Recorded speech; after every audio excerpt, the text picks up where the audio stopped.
Hello everyone and welcome to my channel. Today I want to talk about a book that I read recently. I had said before in my previous introductory video that I would be talking about books from time to time. Those books though might not be exactly practical books because I'm a big lover of history and literature. I'm a literature major, and so I will be doing those types of books from time to time. But today I want to talk about a more practical book that you can use in your everyday life. This book is called How to Deal with Toxic People. Here's the cover.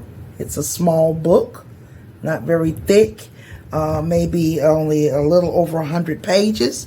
Some people can actually read this in one sitting, depending on the time that you have. So this is a short book. It's by Gregory L. Jantz, PhD, with Keith Wall.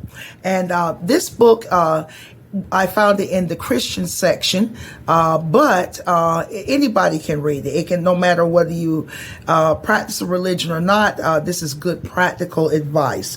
It does have some scriptures from the Bible, but still it has very good practical advice on how to deal with people that some people call mean or ugly or toxic. Toxic people has become a term that has been more used in recent years and concerning troublesome people or people that make our lives difficult. Now, fortunately, I don't have to deal with many toxic people, or it's very rare. I don't have to deal with many of them in my job, even in my regular life, and that's excellent.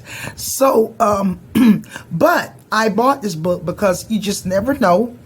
Of course, my life is not perfect by any means, but I have had to recently, earlier this year and last year and for a while back, deal with someone who was very, very toxic. Now, what this book is for people who are dealing with these kinds of individuals. It's not written for toxic people to change themselves because they may never change. And that's something that he points out in the book. But what the book talks about is it explains about the different types of toxic people that we might have in our lives, whether they're family, friends, co-workers. So, and it teaches you how to deal with these folks. Now, because we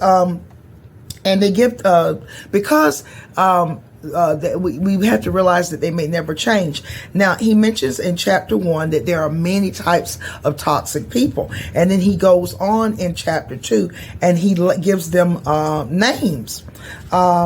Yeah, this is actually in, let's see, is it chapter 2? I'm sorry. No, he starts in chapter 1. He talks first about the deceiver, the control freak, the gaslighter.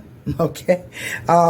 He talks about the angry ventor, the know-it-all, the intimidator, the egotist, the drama queen or crisis king, the put-down artist, the moral authority, the emotional roller coaster, the pessimist, the guilter, the addict. Okay, and then he talks about the telltale signs of a toxic person. Now, he explains that people become toxic in many ways. Now, we can't always understand why and shouldn't try to understand everything that they do, every move, every move that they make, every attitude. We just can't, because it will drive us insane. Okay. Now, some toxic people are the way they are because of mental illness. Others, the way they were raised. Others, things that have happened in their life to make them become angry and bitter. Some people that are toxic are depressed. So there are different ways, different reasons why people become the way they are. And our job is not to try to fix them, because likely we are never going to change them. Okay. This could be it could be a spouse. husband or wife that's like this. You may never change these people, but what this book is trying to teach is ways so that the person who is in the line of fire of someone who is toxic, what they can do to save their sanity and to protect themselves. So the book talks about that, us not trying to change them, not trying to understand why this person act this way. Why is this person acting as being passive aggressive or whatever? It talks about what we need to do to be able to cope with it. Now, he does point out we should never have to deal with verbal abuse, terrible emotional abuse, physical abuse. That is a no-no. And what everyone who is around a toxic person has to do is to set boundaries. We have to draw a line in the sand when it gets close to out of control or out of control to get them to see, okay, this is what, I want and I will not tolerate. Okay. I'm not in the business of trying to change you, but you either need to stop this, you need to change, or we can't have a relationship anymore. Now, he was saying if the toxic person does bad things to us, we need to get to a point that we can forgive them, and also we need to feel forgiveness. We need to try to reconcile with them if we can. But if we cannot, if they are emotionally abusive, if it continues to go on and just back and forth, and you think the person is okay, and then they come back out a few days or a few weeks later where they're behaving the same way again, you may have to end the relationship permanently to save yourself, to save your emotions.